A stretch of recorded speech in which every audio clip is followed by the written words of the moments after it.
Fellas, we are live. Yeah, Sweet. sweet. My first 2 brews. Yeah, welcome. Welcome to the show, cheers to that. Nans.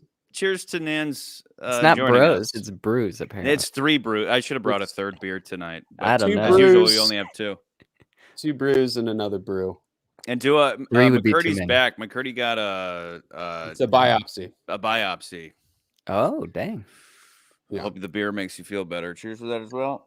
It will. Yeah, is it'll this take, on the it'll doctor's take a orders? little bit. The One more. doctor said you Cheers could definitely to, do 2 brews. Cheers to Omicron. That's why everybody's in robes. Is that No, why? I got in for a that. robe because we're talking about books today. Yeah, I thought Charlie was True, going to yeah. put us to sleep talking about the That's details. that's of why I books did. we I haven't was read. like, oh, we're gonna, this is my bedtime song for today. We do all look like we have COVID, though. So, Because I'm going to be sweating here in a second. yeah. Why is that? Because I run hot and I'm in a robe. Oh.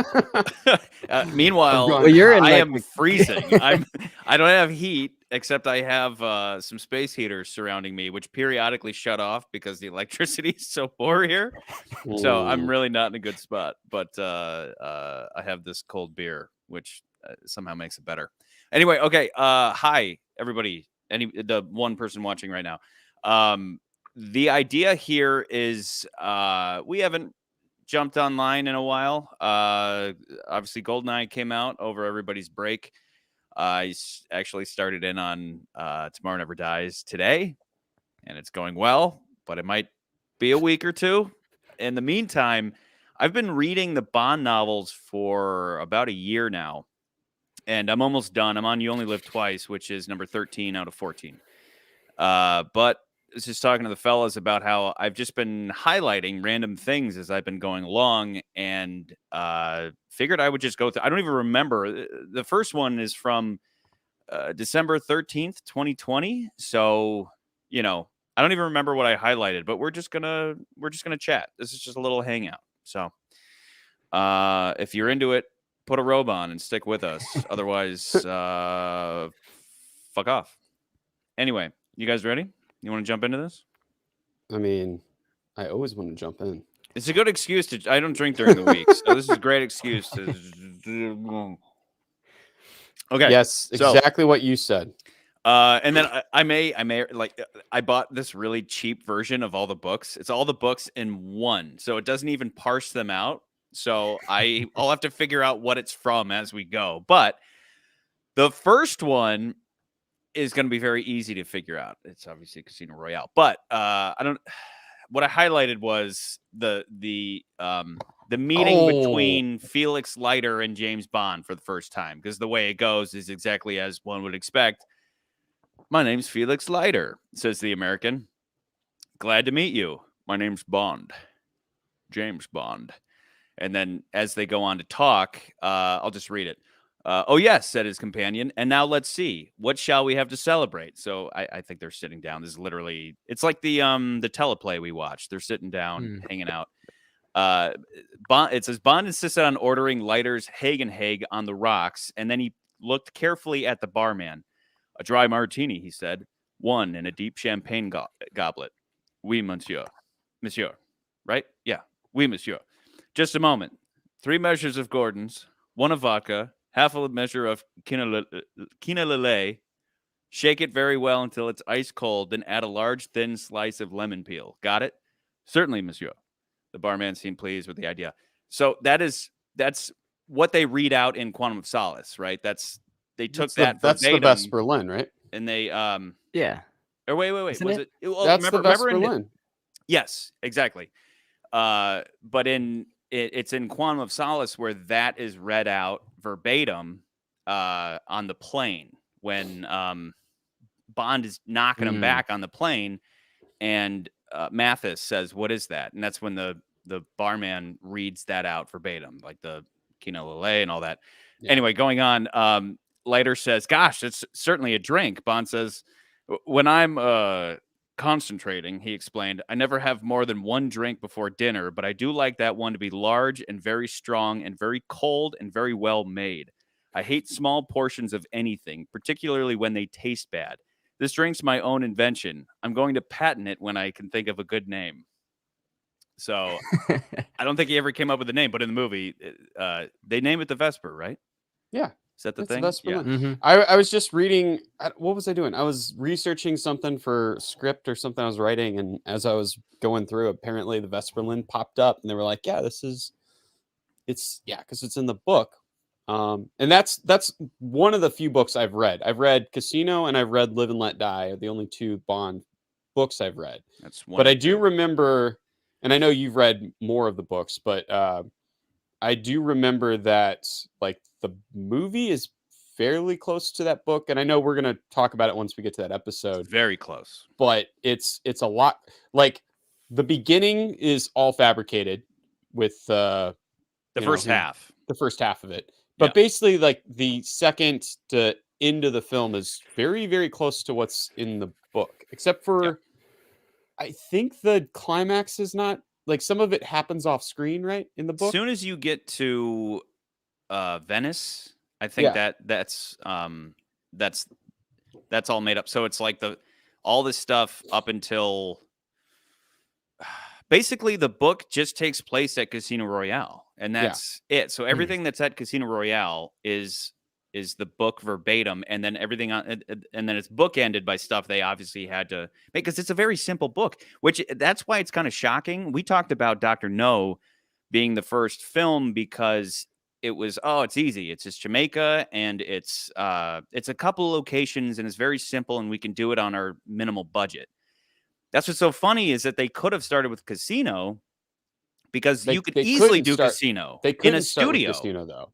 They couldn't start with Casino. If they had, And why is that? they didn't have the rights. So CBS had because remember this book Yeah, came out in what 1953, I think. Right? Was it 53? Yeah, it was 50. That sounds right. Yeah. 53. The book comes out in 1953, and only a year later does this come out on a teleplay. Now, granted, like the way TV and movies and all that stuff, like it was the first of its kind. Yeah, it was the first. It was the first Bond thing on screen. So, and people didn't really grasp like, oh, this is James Bond. It wasn't like it is now, right? So, it was a teleplay. It was the perfect teleplay because it's like you said, it's one location for the most part. Like even like there is stuff that happens, like the bomb, like that bombing goes off, and he mentions it in the book, right? Like um there's a brief bombing that happens like right in the beginning of the book, and they talk about it in the teleplay, but it's like a one scene type thing in the teleplay, and in the book, bombing is actually kind of I don't fun. even remember the bombing. Well, you're talking about remember bombing him in the novel, getting right? shot at. Yeah, him jumping behind the column and yeah. And that's in the book. Yeah, well, in the book, the bombing is that these two Bond is hanging out with Vesper and can you have that Mathis. passage? Do you have that passage? No, I could pull it up, but I remember it. They're all the three of them are hanging out, and then Bond leaves, and then suddenly there's an explosion, and then I think it switches. You know, the chapter cuts over to Bond, and it's him kind of recollecting what happened, and it's that these assassins were hired to I think it was like whoever hired them said, here, take this is a bomb and this is like a smoke grenade or something. So it was throw the bomb at Bond, then detonate this one so that the smoke goes so that you can run away, so that that these stupid bomber assassins that are hired are like, that's a great plan. Well, I'm sure it was Lashif or whatever, but whoever it was that was hired, because it was either Lashif or it was Smersh. Yeah, because Smersh is who saves him at the end when he's getting his balls knocked. It's actually Smersh, an agent of Smersh, kills Lashif and then actually engraves like a spy symbol into Bond's hand, so that in the beginning of the next book, he has to actually have it grafted over. But anyway, so these two bombers, getting back to that, they're convinced that they're throwing a bomb and then detonating a smoke grenade, but the guy who hired them just gave them two bombs. So, and what they did was they were like, well, let's make sure he's dead first, or like, let's pop the smoke first, and then we'll throw the bomb just to be safe, just to be double safe. And so they ended up just blowing themselves up. So like this assassin plot was just a bomb goes off and Bond's like, what was that? And then pieces together that it was because dummies. that's how, isn't that how Mathis gets pulled into the plot, right? With Bond, is that he's the chief or the I want to say the chief of the police, right? He's French intelligence, I believe, Or something like that. But doesn't just as he is he inform Bonds like this is what we think happened? Yeah, and I believe he comes back a couple times. But again, this is like I've been reading these for a year, and I have the vague recollections and then these highlighted passages. And I didn't highlight them so that we could do this. I highlighted them out of just like, oh, that's interesting. And then I would move on and forget about it. So so let me ask you a question. Let's make this more like an interview in a way. Let me ask you a question. Is there a passage specifically that kind of tells the book version of what Bond is that we probably don't always see in the films? Well, that's the thing. Is the Timothy Dalton Bond? It's again, what a waste that he read all of these and it didn't do anything. It didn't do anything to help him, other than, his performance. But like he's like, he did all of his homework and nobody else did. That's basically what happened to him. And it's like they're like crime. In there and they're like, Timothy's like, all right, I'm gonna read all the books. I've got Moonraker here. I'm gonna read. It's awesome. Moonraker. I'm so glad he did that. But he's like, he got stuck in shitty movies. And then like, Michael G. Wilson and friends are sitting in the back. Is like, what's Dalton doing in this trailer? Oh, he's preparing, but just don't. Just let him do it. Just let him do it. Don't let him know. We're gonna give him. Does he know? Did he read the script? Doesn't he know it's a piece of shit? Anyway, okay. So number 2. This is also from Casino. And again, I would highlight things. This is my first time being in Bond's head, so I'd be like, "Oh, that's interesting." There's just a little passage here. Bond saw luck as a woman, to be softly wooed or brutally ravaged, never pandered to or pursued. All you incels out there, you should read these books and you should internalize the way this man thinks, because that is genius. One more time, because I love that. Bond saw luck, because again, he's gambling. Bond saw luck as a woman, to be softly wooed or brutally ravaged, never pandered to or pursued. Correction, you simps out there. You fucking simps out there. Oh my God. Anyway, let's move on. These are all going to be. Wasn't there a passage you brought up in a past episode? You talked about. Sure, I'll get to it. About Bonds, how much he gets paid. Do you have? Yeah. We'll get to that. Yeah, I'm sure that's still highlighted. I hope it's got to be. I wouldn't unhighlight that. He had been told by colleagues who had survived torture by the Germans and the Japanese that towards the end there came a wonderful period of warmth and languor, leading into a sort of sexual twilight where pain turned to pleasure and where hatred and fear of the torturers turned to a masochistic infatuation. Read that and then remember that movie we watched? Anger. Yeah, right. Remember that movie we watched, Nans, with the what was it called again? The not the assistant, like the audition. Remember the audition where when I was up there, I believe it's Korean, and it's and it's the filmmaker who loses his wife, so him and his buddy pretend to make a movie, and the character that they're casting for is this perfect woman. So all these gorgeous babes come in, they all audition. But it's a fake movie. It turns out that he just wanted to meet a new wife, and it turns out he picked the craziest bitch on the planet who tortures him and he cuts pieces of his body off. And everything I just read is in that movie, where you realize that all of her previous victims were in fact in love with her by the end. It's like the way she would kind of make them fall in love with her was by torturing them to where the pain was so severe that it became sexual. It's what's fucking crazy? Is that what's happening when Le Chiffre's pounding on his balls for an hour? Yeah, like falls in love.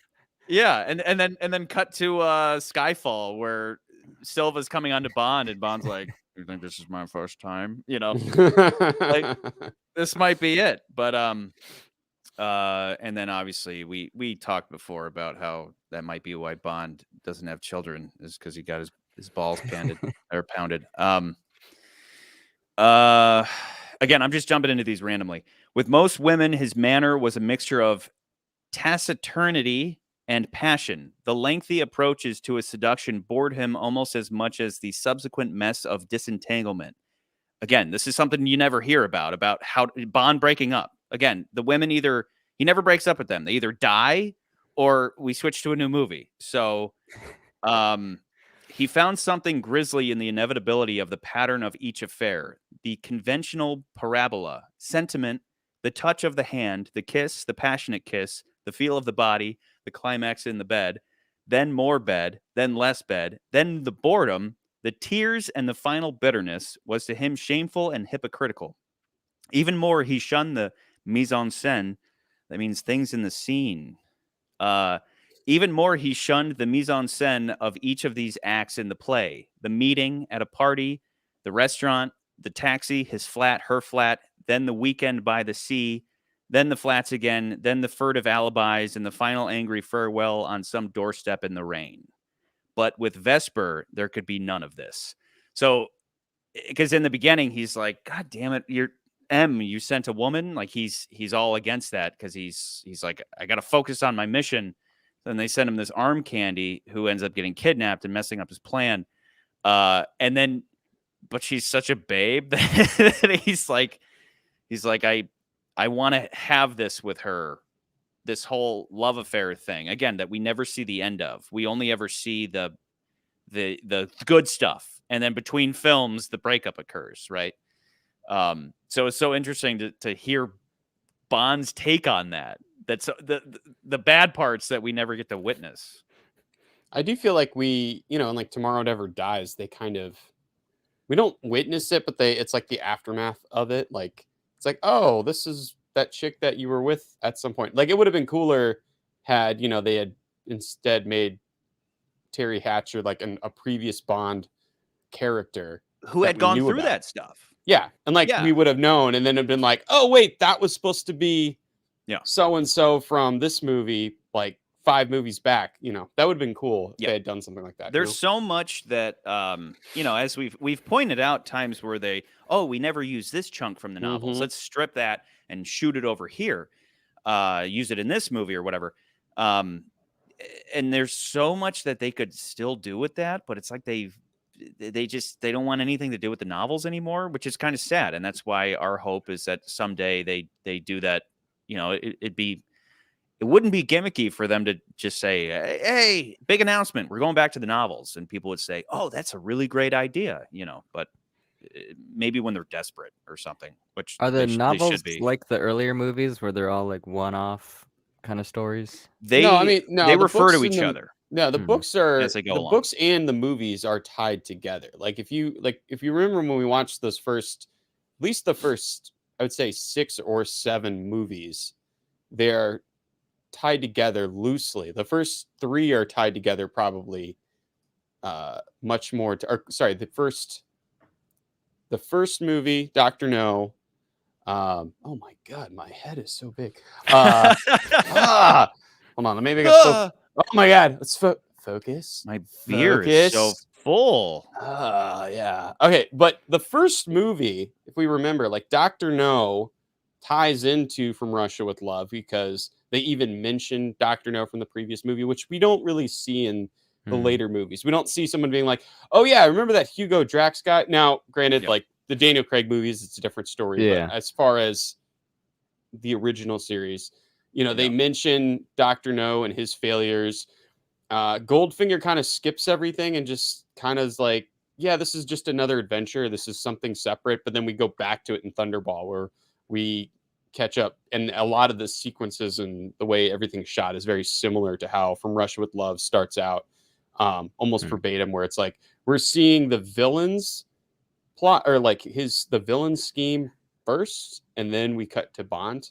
And it's kind of like if you watch From Russia with Love, they do the same thing where it's like we spend a lot of time with the villains first, and then we jump back to Bond. So it's just like one of those little subtle things that I always noticed in the film. So I was like, oh yeah. Yeah, it's amazing how different the two are, and just for a million different reasons. That's why they have an opportunity now. They still, it's like they have in their back pocket whenever they're going to hit that panic button of, oh God, nobody wants to see our movies anymore. Somebody will go, why don't we go back to the books and do all 14 in a row, and it'll be perfect. And they'll go, wait, we can do that? Oh, it's inevitable. But in the meantime, it's like they're two completely different things. It's wild how different they are. The second book is Live and Let Die, which is movie 8? 10. No. 8 sounds 8? right.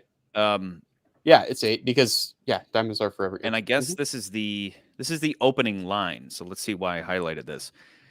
There are moments of great luxury in the life of a secret agent. There are assignments on which he is required to act the part of a very rich man. Occasions when he takes refuge in good living to efface the memory of danger and the shadow of death.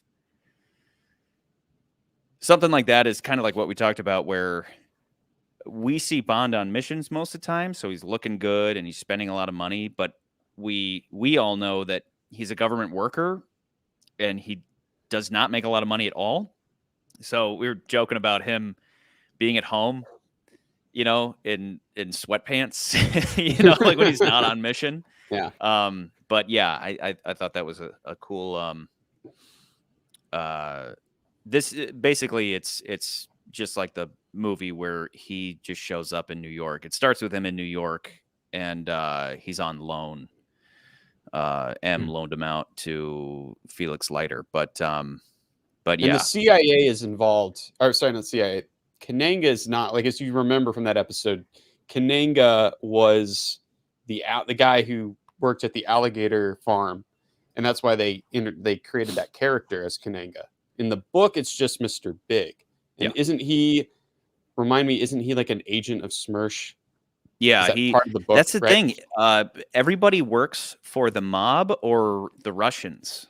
So Mr. Big worked for the Russians, and he's like this genius, and he's like this. He should have been played by, what's his name again? Michael Clark Duncan. Like, he's just huge. That's why he's literally big. But that's that's kind of what they were going for when he switches back from his counterpart from what he was in the movie.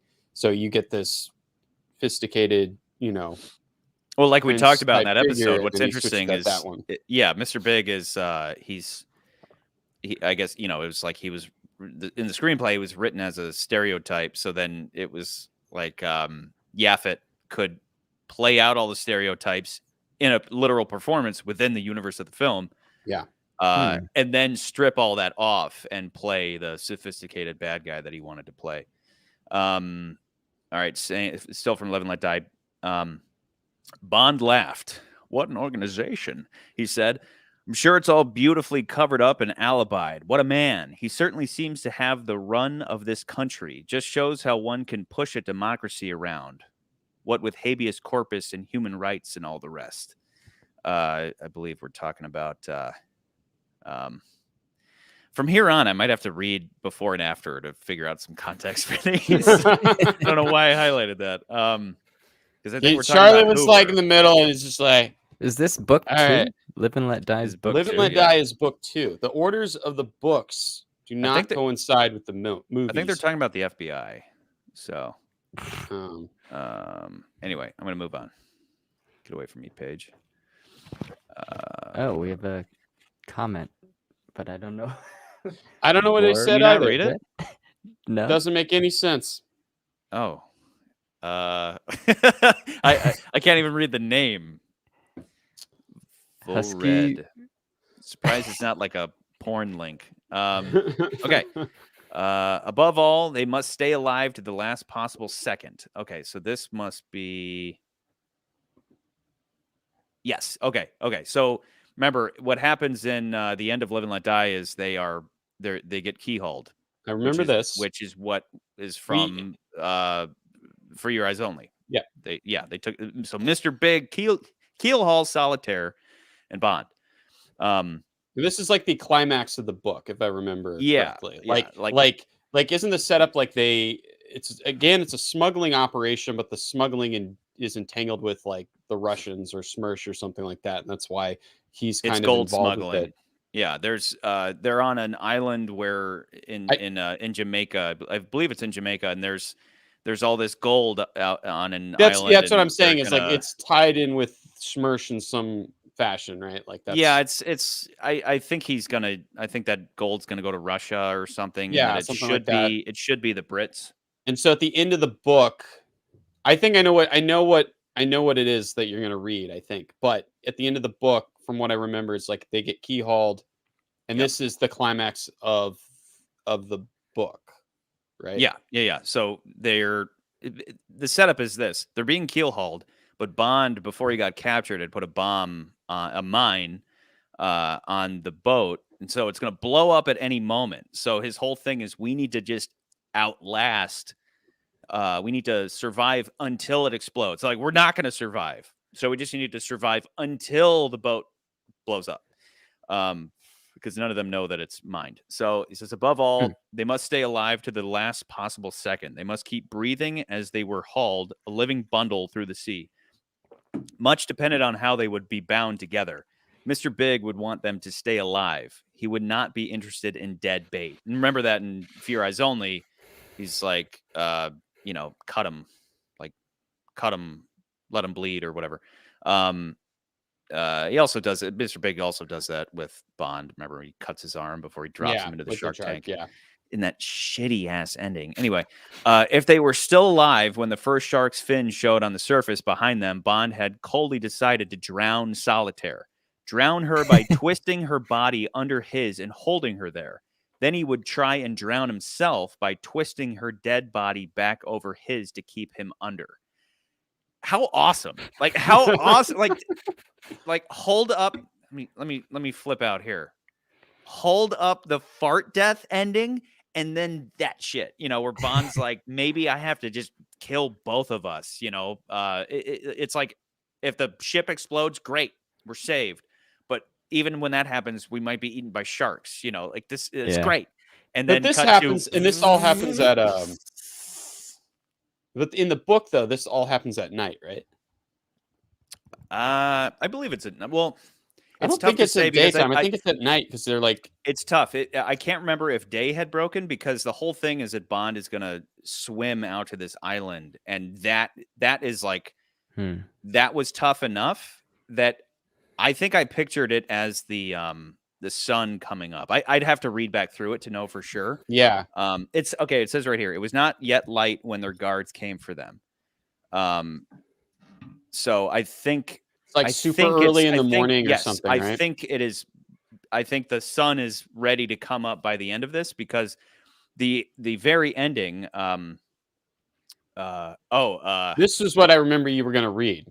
Yeah, and on the next page, I highlighted he shared all his hopes with Solitaire, none of his fears. Again, fellas, that basically means don't complain.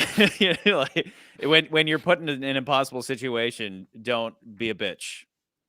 Even if you're thinking, like, and that's again, you're in Bond's head, where Bond is, he's saying things like that. He knows they're fucked, but he's like, I'm gonna keep her energy up though by not being a little bitch.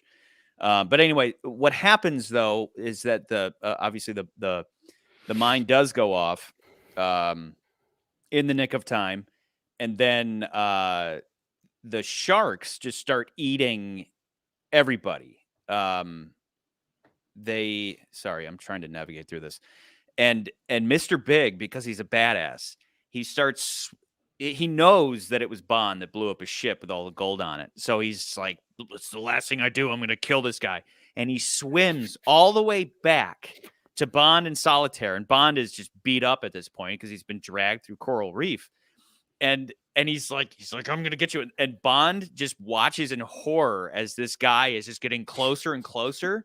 And then sharks start tearing into Mr. Big. And the last thing he sees is just like his big bulging eyes being pulled underwater and like being engulfed in this mouth. And I'm like, that is awesome. Again, cut to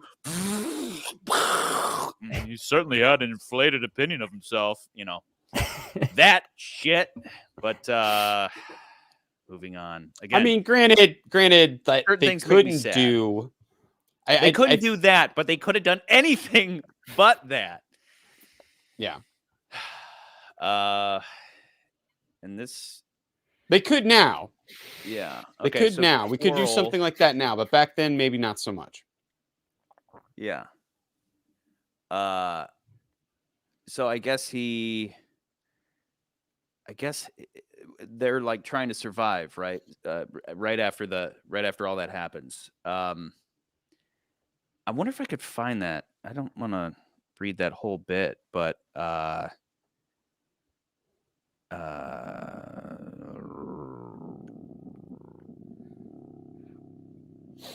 yeah, I don't want to read all that. But the end of that chapter, after all of that happens, is the first tears since his childhood came into James Bond's blue-gray eyes and ran down his drawn cheeks into the blood-stained sea. That's a pretty cool ending to that whole situation, because he sees Quarrel comes and rescues him in a canoe after all that, and so Bond again, like Bond never cries he never exactly cries in the movies, but you can get away with it in a book. Okay. Then this is Moonraker. So this is what you were talking about. This is how much Bond makes. So I have the some novel of right y'all here. will already know this information. It was the beginning of a typical routine day for Bond. Again, we were talking about you never see Bond just doing paperwork, but in the novels, a lot of times he's bored. He's pre-mission and he's bored and he's dealing with the in and out box, right? Like papers come in, he signs them, he sends them out. He's bored. He's like, send me back on a mission. Because otherwise he's just banging housewives, and that's not very exciting for him. It was the beginning of a typical routine day for Bond. It was only 2 or 3 times a year that an assignment came along requiring his particular abilities. Again, he's saving the world 2 or 3 times a year. For the rest of the year, he had the duties of an easygoing senior civil servant, elastic office hours from around 10 to 6, lunch, generally in the canteen, evenings spent playing cards in the company of a few close friends, or at Crockford's, or making love with rather cold passion to one of 3 similarly disposed married women. Weekends playing golf or high stakes at one of the clubs near London. He took no holidays, but was generally given a fortnight's leave at the end of each assignment, in addition to any sick leave that might be necessary. He earned £1,500 a year, which again, it was just like $50,000 a year. Like, so again, it's like Special Forces makes that same money. It's ridiculous. The salary of a principal officer in the civil service. And he had $1,000 a year free of tax of his own. When he was on a job, he could spend as much as he liked. So for the other months of the year, he could live very well on his £2,000 a year net. He had a small but comfortable flat off the King's Road, an elderly Scottish housekeeper. Remember that comes up in Skyfall. A treasure called May, and a 1930 4.5-liter Bentley coupe supercharged, which he kept expertly tuned so that he could do 100 when he wanted to. On these things, he spent all his money, and it was his ambition to have as little as possible in his banking account when he was killed, as when he was depressed, he knew he would be before the statutory age of 45. Again, that's a whole Bond. That's obviously I highlighted that because it's everything you need to know about Bond right there. Live fast, live now, and that's why he's so exciting to women, because he's I just want you to live in the moment and be spontaneous. And Bond's like, well, I'll be fucking dead tomorrow. Let's party, So, and then for the rest of us responsible guys, it's like you're too nice and you're boring, And then there's Bond, who's like, yeah, suck my dick, baby. I'm gonna be dead tomorrow, So, good job, ladies. Oh my god. What chapter is that? Good question. I'm curious how long the 2 or 3 jobs a year he got were. Obviously, it depends on the job and whether or not he milks it, because all expenses paid. Yeah, right. That's chapter 1. But that's the thing. Once he, a lot of the books, if they don't end immediately, he'll have his time off, right? He'll, like you said, he Fortnite gets a fortnight's leave. Yeah. and whatever sick time. And we'll get to Thunderball where he's, he goes to Shrubnels, Shrublies, whatever it is, Shrublands, and he, it's funny because M pushes that on him, like, you look like crap, and you need to get to Shrublands. I swear it's going to be the greatest thing. And Bond gets there, and he's suffering, and that's kind of what they do in Spectre, right? In Spectre, he goes to that club, and the guy gives him some kind of health shake, and Bond says, flush that down the toilet. That kind of goes back to Shrublands, but this has got to still be Moonraker. That was chapter 1, by the way. Unless she married soon, Bond thought for the 100th time, or had a lover, her cool air of authority might easily become spinsterish, and she would join the army of women who had married a career. I don't need to comment on that. I believe you fellas already know what I think there. Moving on. Basically, that goes back to the biblical passage, which is, it's better to live alone in the desert or be a secret agent than to marry a quarrelsome woman. And Bond doesn't put up with that shit. Bond doesn't get put up with that shit for a second. Oh my God. Okay. He noticed that she was wearing a black beret at a rakish angle. Rakish? And that she looked exciting and mysterious, like someone you see driving by abroad, alone in an open car, someone unattainable and more desirable than anyone you have ever known, someone who is on her way to make love to somebody else, someone who is not for you. We see that a lot with Bond. He's constantly driving and babes pull up next to him, and he's one of my favorite moments ever is Goldfinger, where he's like, discipline 007, discipline, because We he's have about to speed off. a comment here from K1. I was recently gifted Live and Let Die in the Living Daylights compilation novel. Is the series better in order, or can I just start with Live and Let Die? I think it's not important. And K1, you've seen all the movies, so you won't be confused when, like, in what was I just reading? Well, I'm reading You Only Live Twice right now, but Bond will refer to Casino Royale, he'll refer to Thunderball, but it's pretty much just in the beginning most of the time, or maybe it's just a line. It doesn't matter. To answer that shortly, it doesn't matter.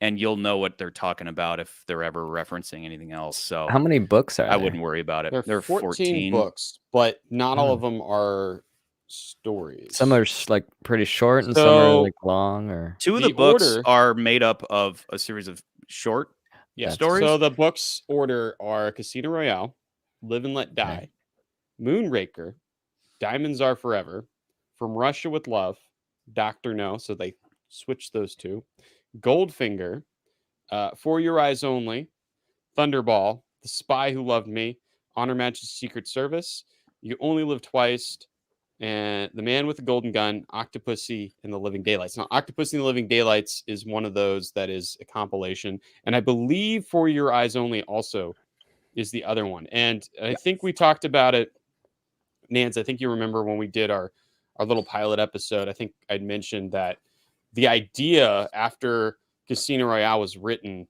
and they did the teleplay was that he was going to get a TV show for James Bond way before they were like, oh, we're making this into a film series. And he wrote a bunch of ideas for stories with James Bond that never got produced.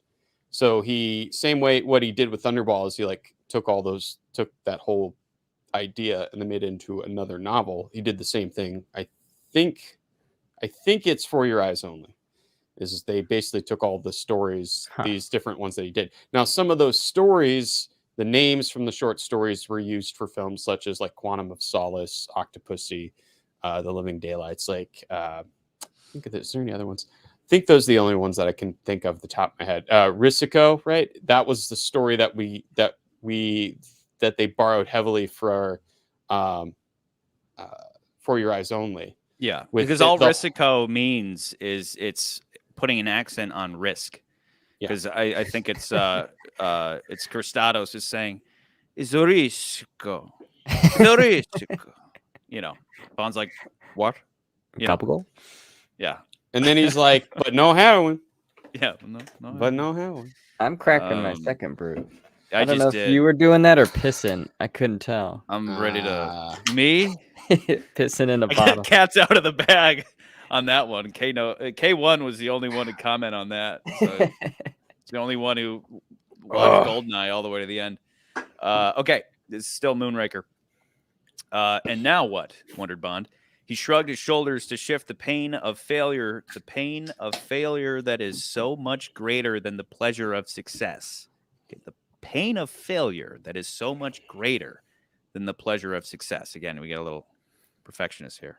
No wonder there. The exit line. He must get out of these two young lives and take his cold heart elsewhere. There must be no regrets, no false sentiment.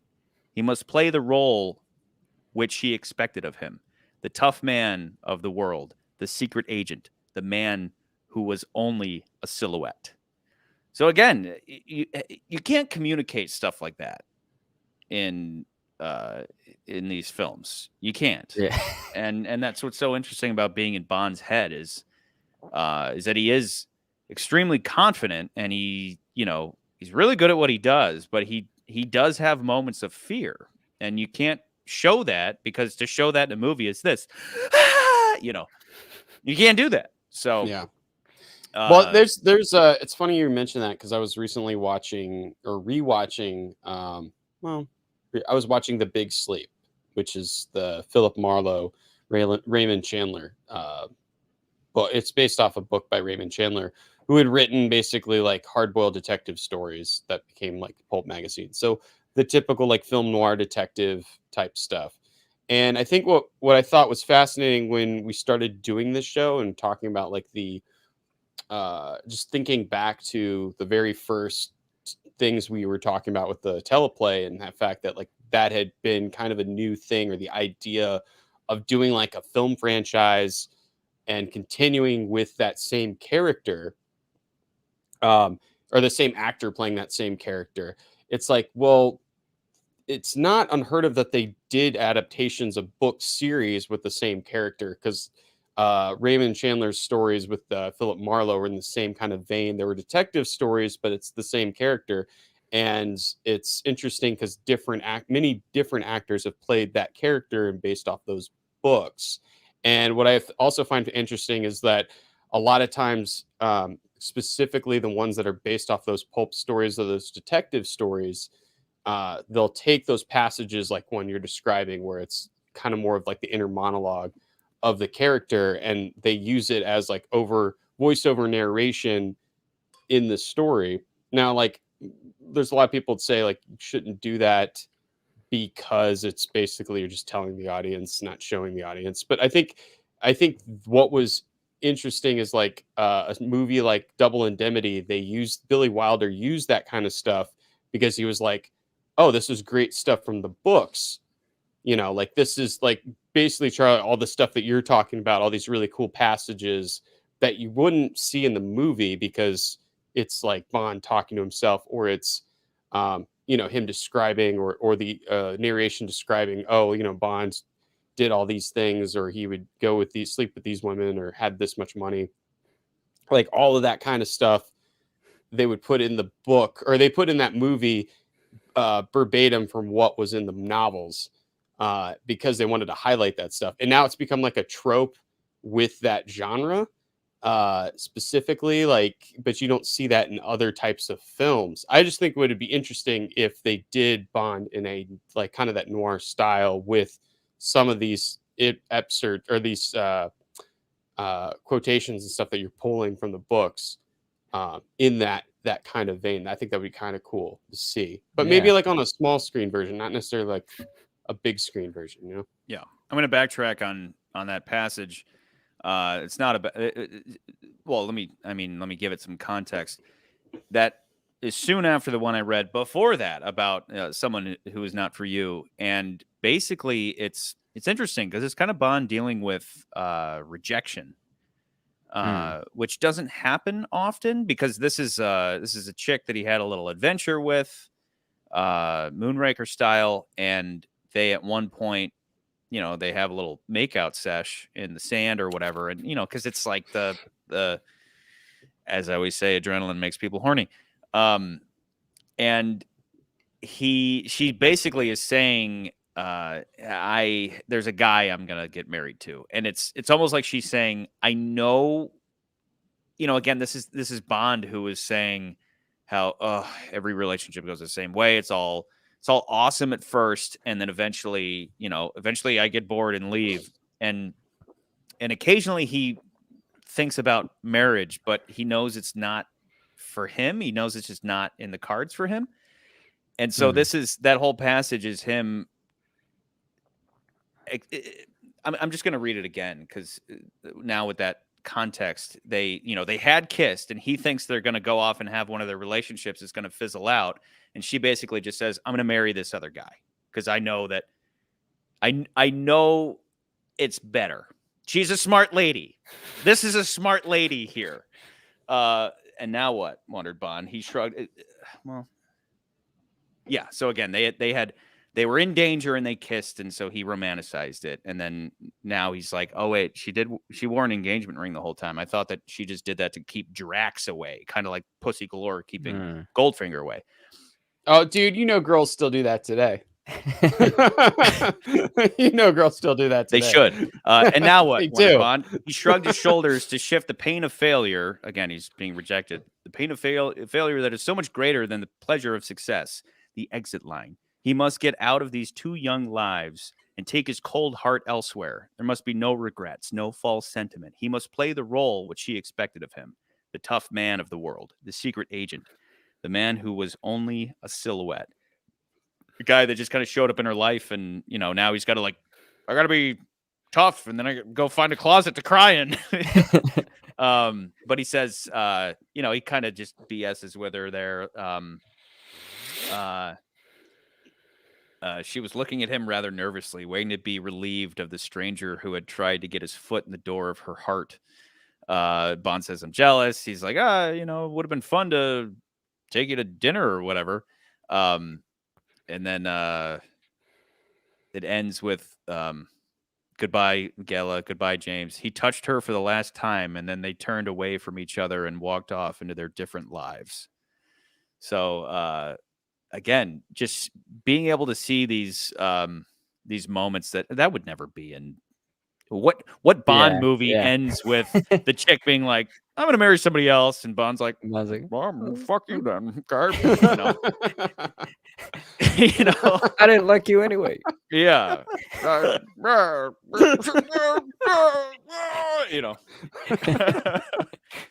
that goes right into Diamonds Are Forever. Every time I need to back out and then re-find where I was in the list. If anybody's ever used iBooks, you know what I'm talking about. I have no idea. Getting there. Okay. Again, Diamonds Are Forever. Are you married? She paused. Or anything? No, I occasionally have affairs. So you're one of those old-fashioned men who like sleeping with women? Why haven't you ever married? I expect because I think I can handle life better on my own. Most marriages don't add two people together. They subtract one from the other. It's a pretty cynical fucking way of looking wow. at marriage. That's him talking with Tiffany Case. So and Tiffany Case is pretty cool in the book, Nance. Well, that's good. Just for you. So what's different about some of the, tell us about the, so I never read Moonraker, and I never read basically past Live and Let Die. I've never read the other ones. Yeah. And I know that some of the books are pretty close to the movies, such as Dr. No, Goldfinger, But like most of the Roger Moore movies are like drastically different from the books. Yeah. So tell us the plot of Moonraker. Tell us the plot of Diamonds Are Forever. I'm trying to look at the Moonraker's list here. awesome. It's awesome. Okay. So you basically have Gustav Graves as Hugo Got it. Drax, right? Okay. They took all of that and they shipped it over to Die Another Day. So So Gustav, like not Gustav Graves, but the that idea kind of a that guy kind of who's character. like very important to Britain, he's like Got how dare you, Bond? He's Citizen of the Year. That Got it. Gustav Graves, he could never hurt anybody. Yeah. He's an industrialist, just like in Hugo Drax. That's the same thing there, right? So in the movie, they're like, Bond, this is Hugo Drax. He's the greatest, So it starts with Hugo Drax is cheating at cards. That's what starts off the whole thing. Just like Goldfinger, there's a couple of those. Like Bond catches guys who cheat at cards. Or is it just those two? I don't know, but Bond's I like do a card remember. I shark, think I right? read that. I think I read that with Octopussy. Was there talking about how that was in? Was it Moonraker? Fuck. Well, Now I'm getting all the movies mixed up in my head, but I do Yeah. remember reading about how they used the backgammon game similarly to how it was used in Goldfinger. Okay. As far as them cheating. So go on. But Sorry. Goldfinger cheats at cards, so does Hugo Drax. Got it. And and it's M. So M's like, hey James, can you stay after class? And Bond is thinking, he just called me James. This must be personal. That's the kind of relationship they have, because M is a badass. He's like an old school badass. And so he would only call him James if it was something personal. So anyway, they meet up and he explains to him that this guy Hugo Drax is cheating at cards. And he's like, I know all you do is gamble. I know you're really good with cards. So can you take a night off and help me with this problem? And It's a matter of national security. and it's awesome because Bond, he's like, all right, get me 2 decks of cards and a knife, and he basically just sets up he's like, I'm going to defeat this cheater by cheating. And he sets up this game that is going to completely mess up Drax and humiliate him. And then what ends up happening is that, beyond all that, he I think Drax ends up inviting him to his compound. And what Drax is doing, the reason why everybody's so excited about him, is he is his rocket. He's working on a rocket, the Moonraker, and they're going to test it. They're going to send this rocket to a homing beacon out in the Atlantic. Oh, this is great. He's, this is the man that's going to take us to the moon or whatever. Turns out that Hugo Drax isn't who he said he was. He is, I guess I'm speaking in the past tense because he's dead. Spoilers. What? He was in World War II. Just quit reading the book. And he's McCurdy. a German. He's a German, right? He's a German fighting in World War II. Ends up almost getting killed and putting on a British officer's uniform to save his life or whatever, because he had to sneak around or whatever. But either way, he gets knocked out, wakes up, and they're saying, "Oh, you're this guy. You're this British officer." And he's like, "Wait, yeah, I totally am. So are you getting the Gustav Graves thing here? Like he's a foreign agent who's being treated as a citizen, and then he, however it was, he made money. I can't, maybe it was mining operations, but he becomes wealthy and he becomes influential, and he gets into this whole rocketeering business, and then he contacts.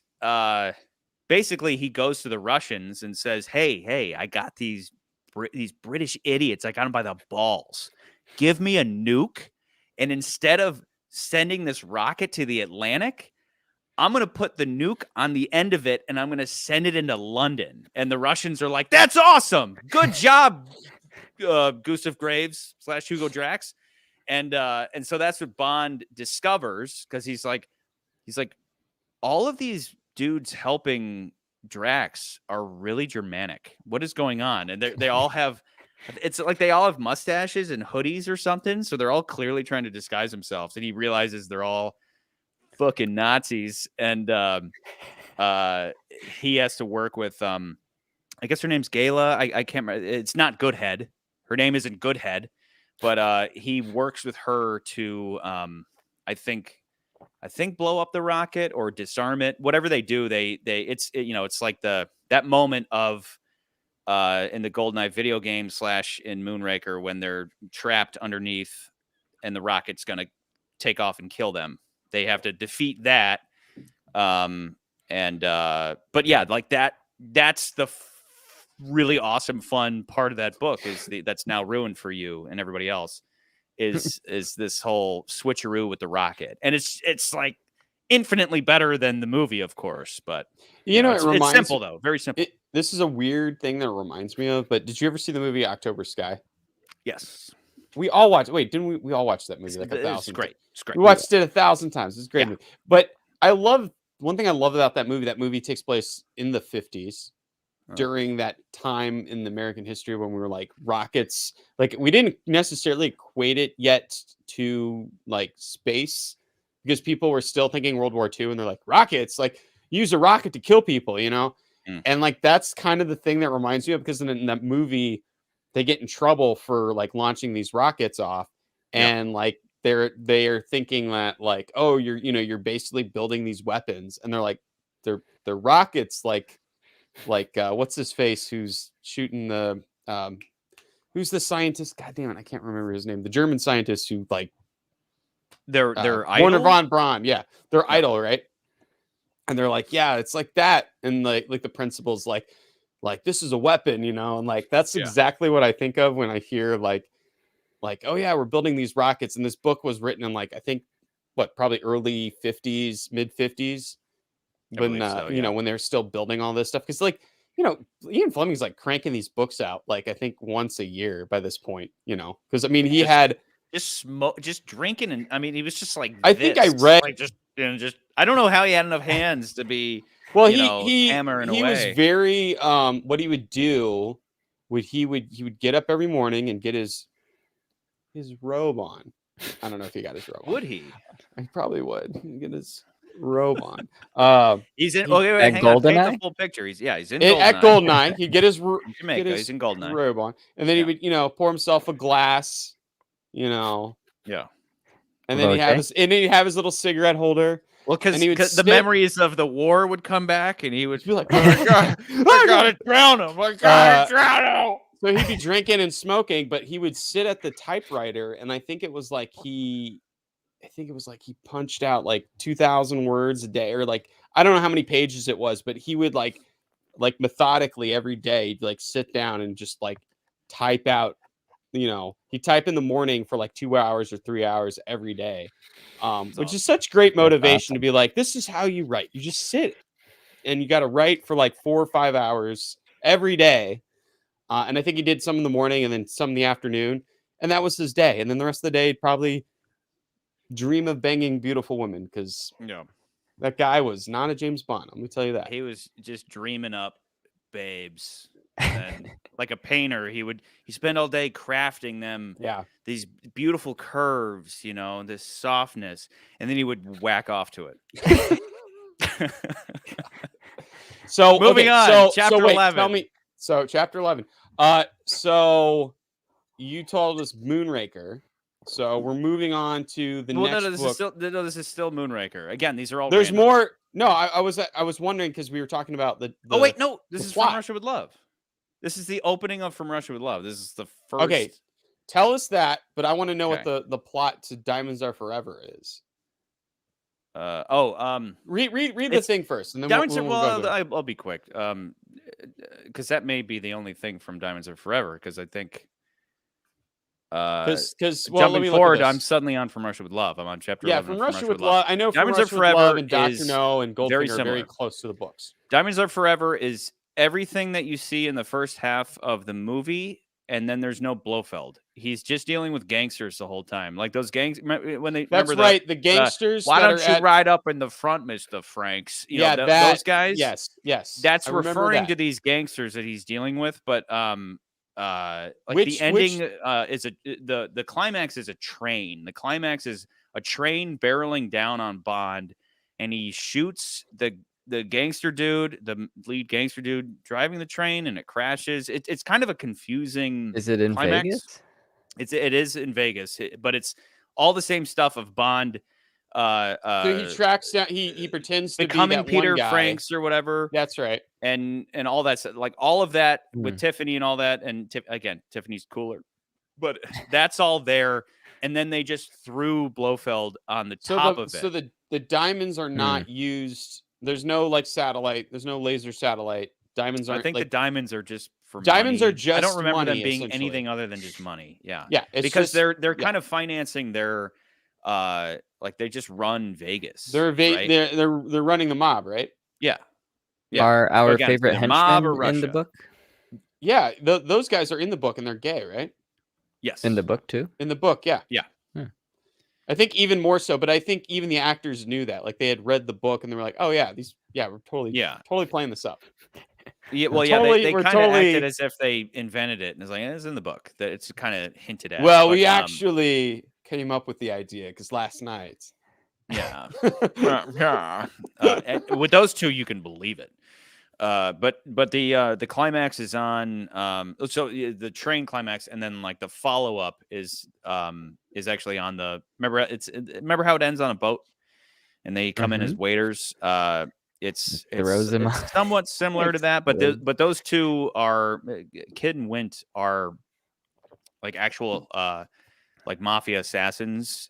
I think they're just kind of like gross, but they're not like the fun weirdos that they are in the movie. So but it's still like you telling me this stuff. I'm like, oh, that's gonna be cool to see like how different the book is from the movie and seeing like or like reading about the the train. So there's a train heist. Is it as confusing as Octopussy? Nothing is ever confusing. And I mean it's confusing where I'm like, okay, wait, hang on. Is Bond standing on the tracks and then he like switched it so that the train had to turn real quick and then it derailed, and then as he was doing that he shot the guy? That's kind of how I remember it in my head.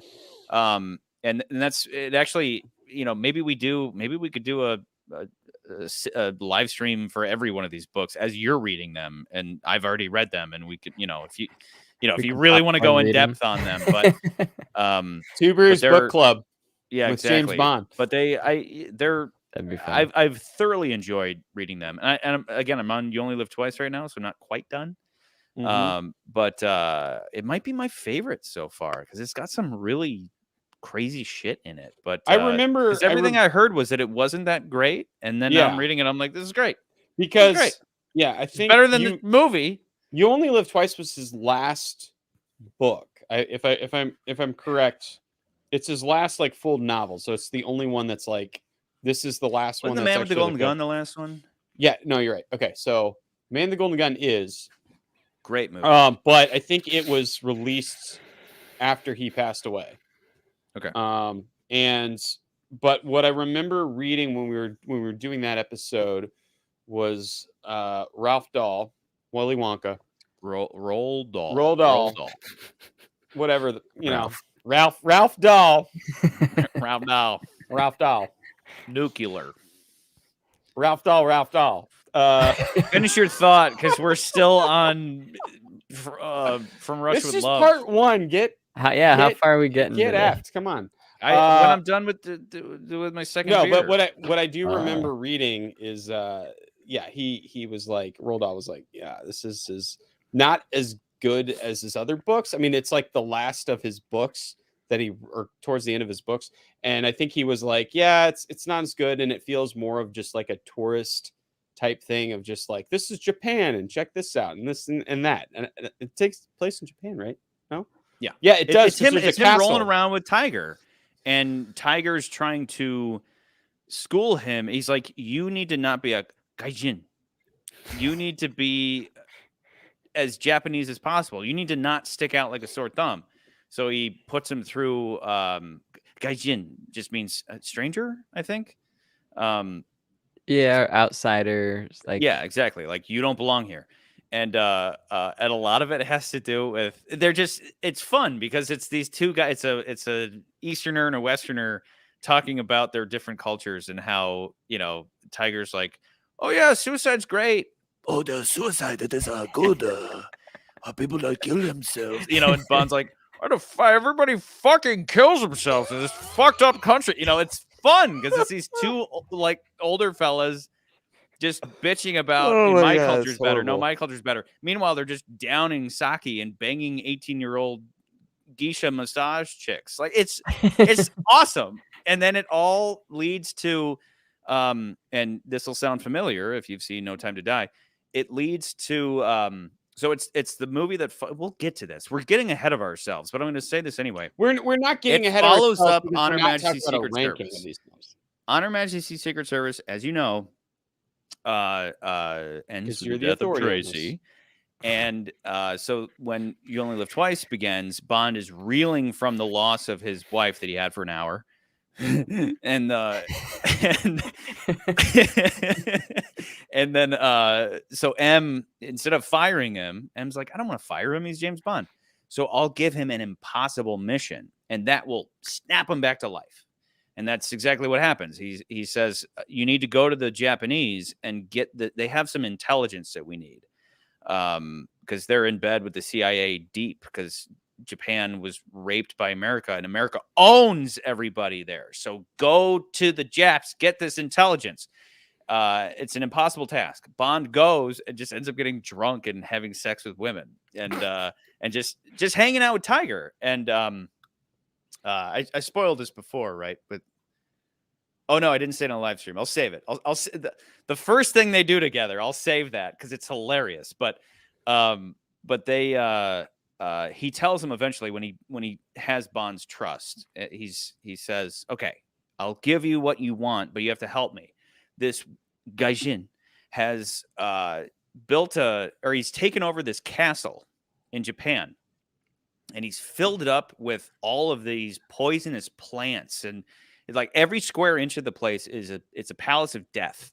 And so all these, in a culture where suicide is awesome, all these people are going there every day to kill themselves. And Bond's like, well, I thought you'd like that, you weird fuck. And, Tiger's like, it's too much. It's too much. We got to get rid of this Gaijin.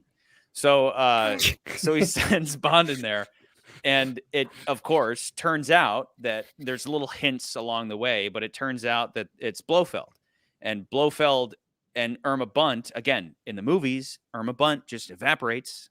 She actually killed Tracy, and Bond never sees her again. Both of them. And so where I am right now is that Bond just infiltrated the castle, and when he first gets there, it's nighttime, and there's all these people just killing themselves. It's awesome. It's creepy, but it's awesome. It's like the type of movie I'd love to see. If they had some fucking balls, they could do it. They did it in No Time to Die. That was essentially the ending. The final location was this Palace of Death, but it's not like the whole movie was about that. So, I'm and confused get to about that this movie. whole everyone loves suicide thing. Yeah, Like right. there, it's like if you've dishonored your family. Yeah, it's exactly what it is. It's take yourself you would have out. failed your test, and They that's don't love exactly just, what like, they do. going and killing themselves. Yeah, that's what he's explained. Tiger's like, suicide's great. It's so honorable. We have a new comment. Someone says, Yeah. "Is it Blofeld who kills Tracy?" In the Unknown book?" cake lover. By cake lover, are you eating it or are you fucking it? He's unknown. Isn't Blofeld who kills Tracy in the books?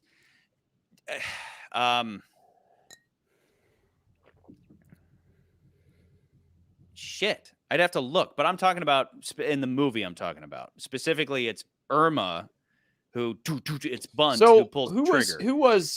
So remind me, because there's some of the side characters I always forget.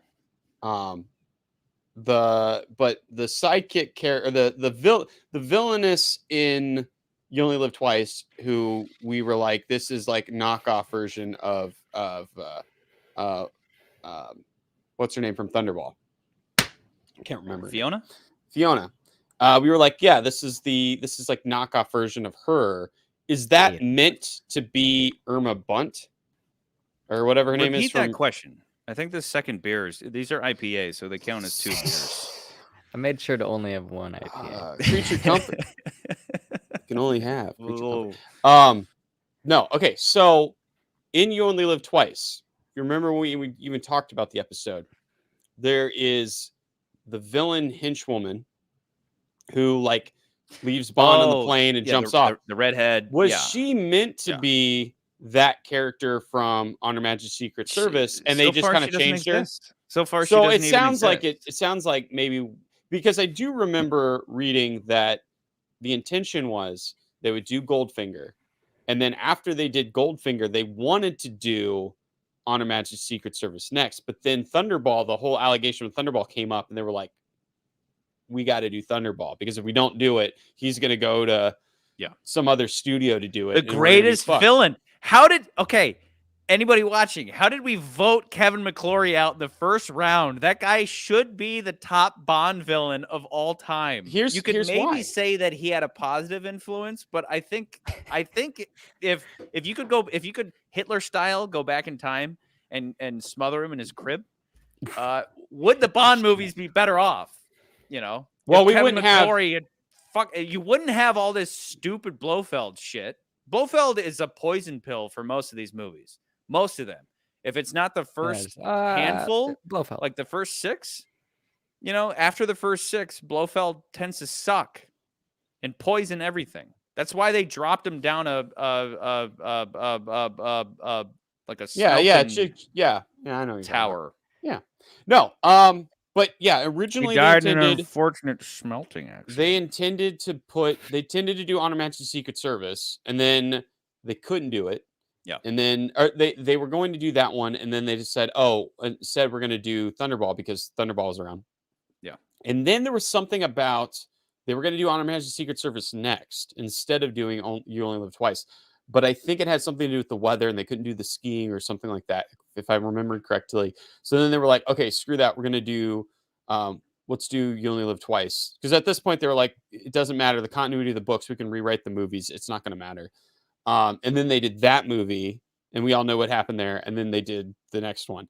So, but it's interesting because it does make sense why they would have done On Her Majesty's Secret Service earlier, based off what you're telling me with the books. And I do remember reading, like, they could not find, because in the book, it's a castle by the sea. And in the movie, they were they looking could not for that, find and that. couldn't find it. They could not.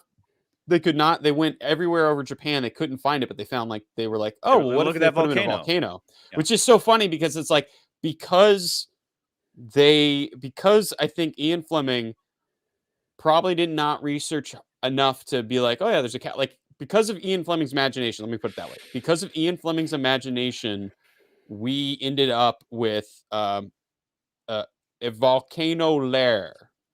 Yeah, exactly. That's the only reason we have it, is because of, he was like, oh yeah, let's do this castle by the sea. They made the movie. They couldn't find a castle by the sea. So they end up with volcano lair. It's like my view of if and then Austin Power does it. If there's a universe out there where if the Star Wars prequels had been good, we wouldn't have Mr. Plinkett and all of Red Letter Media. To put it even worse in a way that everybody's going to kill me. Without slavery, we don't have the NBA or hip hop music. So, like, who's to say what's better for the timeline? You know what I mean? That's pretty bad. Does that answer your question? This is how it is. This is how it is. There's so many wrong things. I can't tell if I'm drunk and not following There's you guys, a lot or if of you guys really are bad drunk and not things making that sense. you just said. I'm saying that horrible things happen, and then down the I road, agree with good you things that horrible come from it. I agree like with Kevin you. McClory, Yes. in the final analysis, did Kevin McClory, was he a net positive, or was he just a horrible villain the whole time? And I think I look forward to rewatching Never Say Never Again, because I think K1's been talking about what we you do talked it. about that. I really want to do it. I remember kind of liking it, but I can't even comment because I haven't seen it in so long. I will say this. Here's what I'll say about it. Hindsight is always 20/20, because like you and I and Nans, when we talk about these movies, we're constantly talking about, wouldn't it be cool if they did this? Wouldn't this would have cool? Yeah. Like I remember when, what was it? I'm gonna have 30-30 vision when we there were- get to the Craig era. There were several films where we're like, oh, and originally they intended that this character was this character from this previous movie, and we didn't get that. Or you complained about On Her Majesty's Secret Service and the order of the films and the plastic surgery and things like little things like that, and we complain about that all the time. I think with Kevin McClory's case, it's like there were a lot of times when I think the plan was to go this one route. And because of Kevin McClory, we will still get into it because there's actually another issue with the Thunderball thing when we get to the Craig era, the Bond films, because it comes back in a weird way.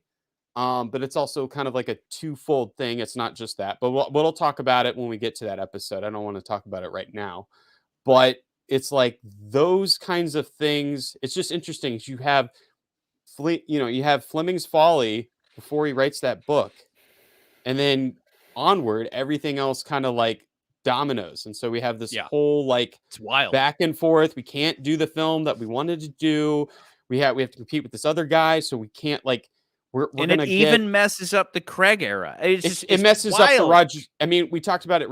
It messed up the Roger Moore era because Moore's time probably should have been shorter than what we ended up with, and because of Kevin McClory's movie coming out simultaneously, they were like, "Oh crap! Well, sorry, Roger, we got to use you again because we can't compete with Sean Connery with a new guy. We have to have you, who is Bond, who's the official Bond."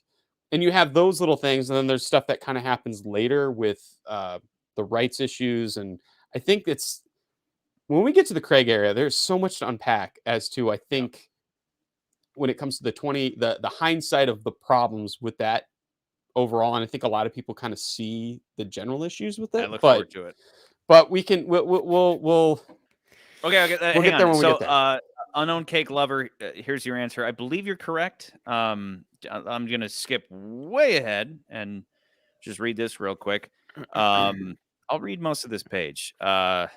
Tracy says, Bond, there's a red car coming up fast behind. Do you want me to lose him? No, says Bond. Let him go. We've got all the time in the world. Now he could hear the rasping whine of the 8 cylinders. He leaned over to the left and jerked a laconic thumb forwards, waving the Maserati past. So there's all these hints that like, oh, this is Irma. This is Irma and her master. And this is from On Her Majesty's Secret Service. This is the ending. Yeah, this is the very end. Drive a Maserati. But I didn't know that. Yeah, so they had but Bond's he's being kind of loosey-goosey, and he knows that he got away. There's no scene of being hung from a tree. He knows that Blofeld got away. So anyway, moving on. The whine changed to a shattering roar. The windscreen of the Lancia disappeared as if hit by a monster fist. Bond caught a glimpse of a taut, snarling mouth under a syphilitic nose. So Blofeld has a syphilitic nose. That's referred to throughout the text. The flash eliminator of some automatic gun being withdrawn, and then the red car was passed, and the Lancia was going like hell off the verge across a stretch of snow and smashing a path through a young copse. However you say that, copse. Then Bond's head crashed into the windscreen frame, and he was out. And then actually, just like in the movie, like an Autobahn patroller pulls up, which is something I still think is dumb in the movie, but it seems reading that it seems like it's probably Blofeld. It's not 100% clear. I'm sure you're supposed to just assume, whereas in the movie they went, oh, Blofeld has a broken neck, why would he be handling the gun? But then it's like, well, that's I guess it's fine, but again, the actual finger that pulled the trigger that fired the bullet that killed Tracy is Irma, and she disappears. Bond never gets her. So, whereas I'm assuming in the follow-up, You Only Live Twice, I'm assuming he's gonna push her into a lake that is full of piranhas, which is a thing in that at that Castle of Death. There's all these people committing suicide by piranha. Oh my god! But yeah, no, we talked about. But we talked about that when we did that episode. Is that it was the intention was they filmed that being this was going to be the beginning of the next film, and then because of But George that Lazenby, is the ending of the book. So yeah. that's So they were. that's Well, it's odd. kind of like it's kind of like your favorite series of all time, Lord of the Rings. They changed it. Oh my They God, don't changed. talk How about dare it. you forget, Charlie? How dare you forget? I But they haven't watched changed. it in like 3 years because of But you remember I've been Doc- working on you the remember, show. But you remember Tower of Terror ends in the book with the spider. Yeah. But they took that's the all spider still, bit and they put it in the next movie. yeah. But I'm just pointing out that yes, it was supposed to be the end of the book, and it ends up being the end of the book. But it was like they were going to do all this other stuff with Lazenby, Like, I and then understand what you're saying. It is kind of different, though. Lazenby became a hippie. Yeah. And we didn't get the reality that we thought we were we didn't get the timeline we thought we were gonna get, and we got something else. Yep. Okay. That's just what happens. For better or worse. I was going to react to one thing though.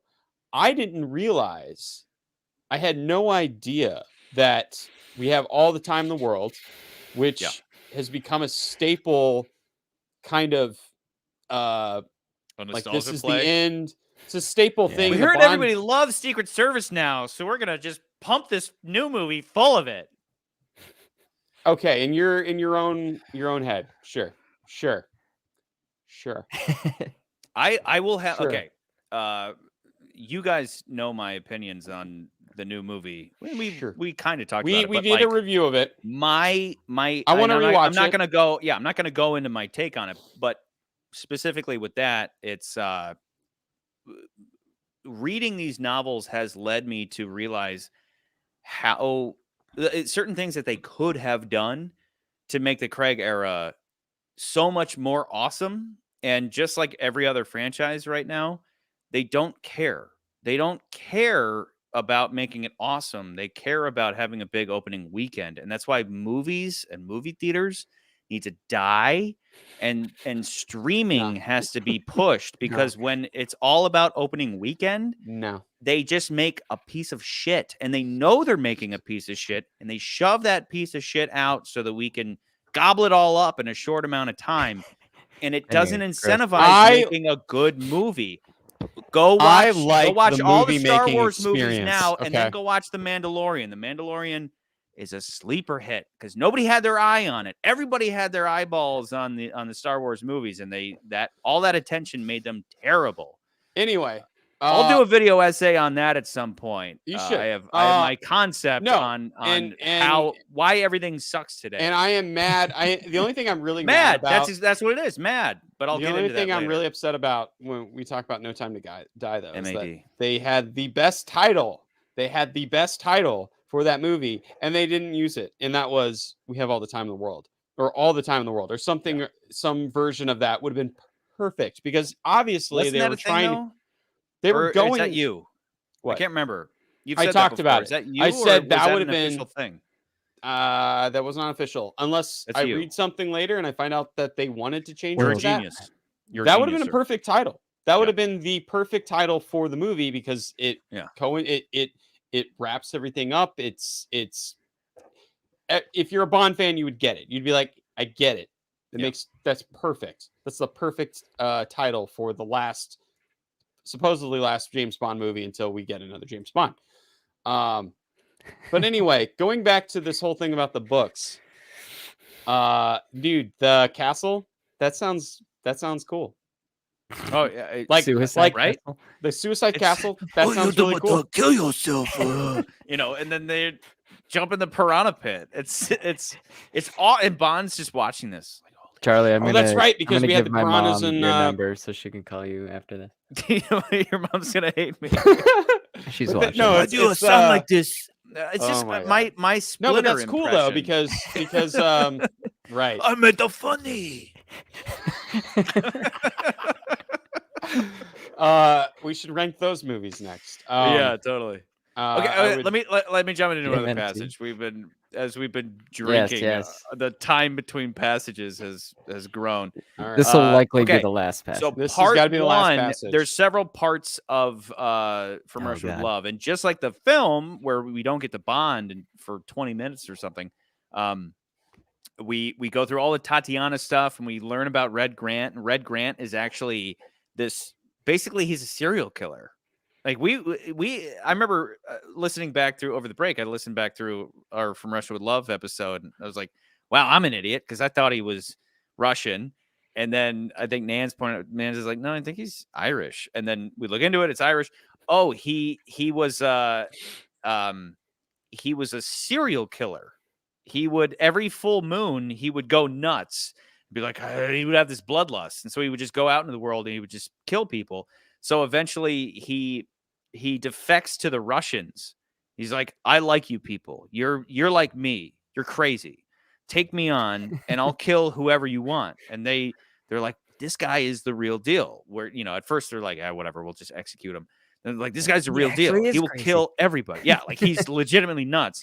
And so so you have Colonel Klebb, who enjoys torturing people, and then I think she I think they interact early on. I could be wrong, but it's like they let him go nuts in the prisons once a month. They just let him torture and murder people, and so they build up Red Grant. You're like, holy shit, this guy's crazy awesome.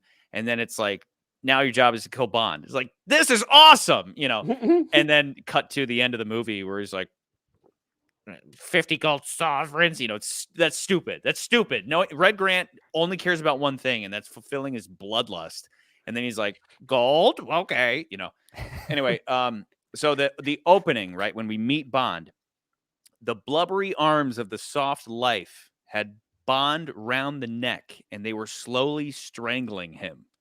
He was a man of war, and when for a long period there was no war, his spirit went into a decline. In his particular line of business, peace had reigned for nearly a year, and peace was killing him. I love that. I love that. Bond is bored out of his mind, and little does he know that one of his greatest challenges is murdering people by the blood moon. Often in Russia, often a Russian prison. So that's how they introduced Bond From Russia with Love, and that's book 4. Which book?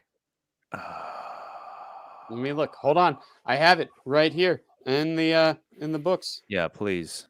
I have it. Hold on. I have the order.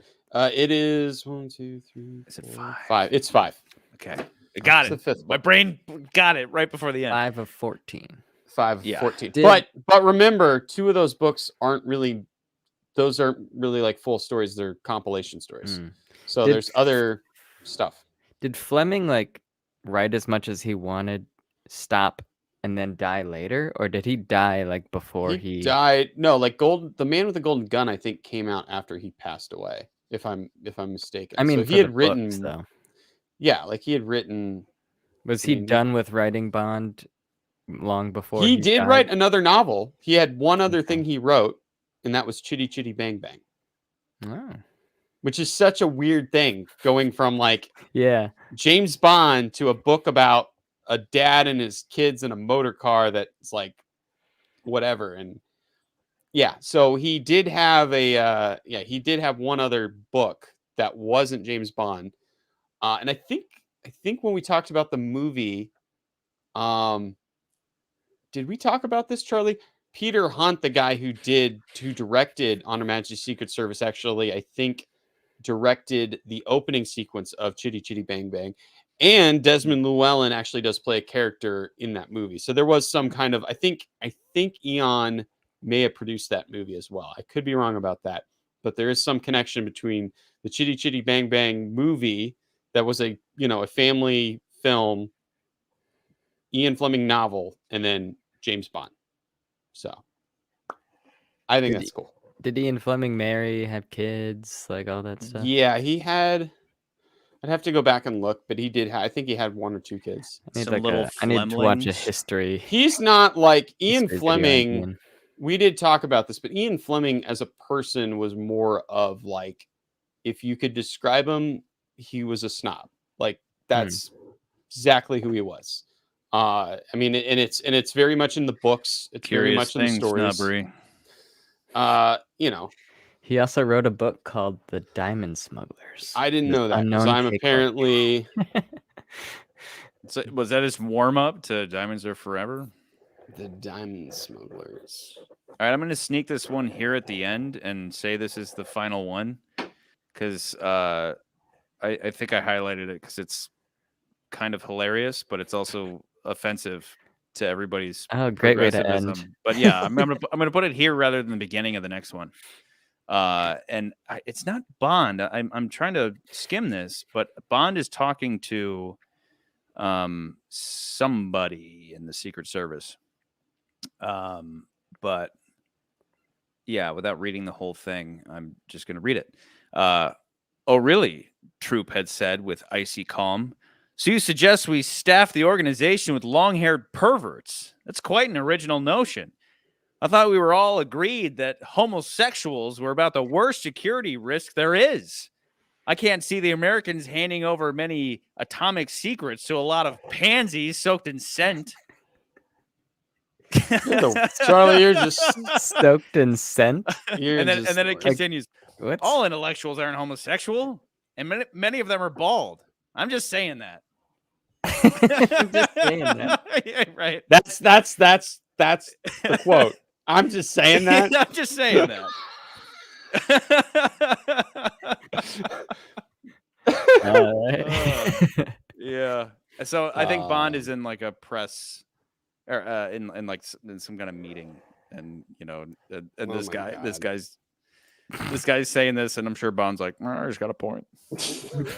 God. Oh, that wasn't Jeez. Bond saying that. No. okay. It's, That does not sound like something Bond. The fact that he says, "I'm just saying that." yeah, right. Yeah, Like No, that does not sound like. That's what I said. I said this is not Bond. This is someone. Bond is someone in the Secret Service that he's talking yeah. with. But Yeah. I'm like avoiding reading too much because it looks like it's. In which book is this from? This is from Russian Love. Okay. And that Um, book was. It's a guy named Troop. I'm trying to figure out who Troop is, but I can't. That really book was remember, and I don't know if I care anymore. JFK's favorite book. If you Yeah. guys remember, like we talked about that. That was like his favorite book at the time. Oh, this is another one that I see right here that I don't even have highlighted, but it follows the one I said before. Those whom the gods wish to destroy, they first make bored. That's really funny. That sounds like the state of America. Everything's awesome. Let's tear it all down because I'm bored. Oh my god. If they made better movies, it would be a better opiate of the masses. Okay, so he did write. So I hadn't read. I should have come in with more research when we started this. I Research. had to go to NASA. Gone to NASA. Yeah. So he did the Bond books. But the other, and then we have For Your Eyes Only and Octopussy and the Living Daylights are the other compilation short stories that were released. He passed away, but the Octopussy and the Living Daylights had come out after he had passed away. So I believe he died before Goldfinger had come out, or right after Goldfinger. Yeah, he died in 1964. Yeah. So he had, let's see here. You Only Live Twice came out, the book. The Man with the Golden Gun had come out in 1965 after he had passed away. For Your Eyes Only came out in 1960. And then Octopussy and the Living Daylights came out in 1966. So it was several years later, but it was, again, these are groups of stories that he written. And I think, I could be wrong about this, but I think some of these were back in the day, like, you would have like authors who might write short stories and they would give them to a magazine. And you would read the short story in a magazine. So some of these were like pulled from different types of magazines or different types of literary journal stuff that they would pull, and then they just put it all together. And then you'd also have, and so our friend here mentioned the Diamond Smugglers, which was in 1957. And then there was also Thrilling Cities that came out in 1963. And then we had Chitty Chitty Bang Bang that came out the year he passed away in 1964. So most of his work, James Bond, for sure. And then he had like 3 other pieces of work that he did that was not James Bond related that had also come out. So Cool. Well, let me read one final, and then let's end this right Do at it. an hour 35. Just because this one is a little more sweeter. He's sitting down with M, and this just beautifully, I'm sure I highlighted it because it paints their relationship well. Bond sat down and looked across into the tranquil, lined sailor's face that he loved, honored, and obeyed. And that was Bond's whole thing, was just he loved M like a father, and M treated him like a father. And you see, that's why I like that stuff in the films when he performs that role for Bond, who's an orphan. So he may be this badass, but he has that discipline and that respect for this man who's his superior, who he wants to please. So I whenever Bond reflects that in the films, I appreciate that. Yeah. Nice.